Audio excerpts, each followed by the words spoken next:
is a test of the National Weather Service weather radio warning alarm for WWG56 for the Mahoning Valley listening area of northeast inland Ohio.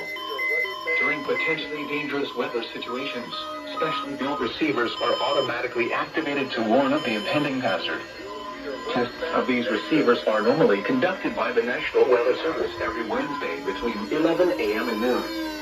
When there is a threat of or existing severe weather in the area, the test will be postponed until the following day. This ends the test of the National Weather Service weather radio warning alarm.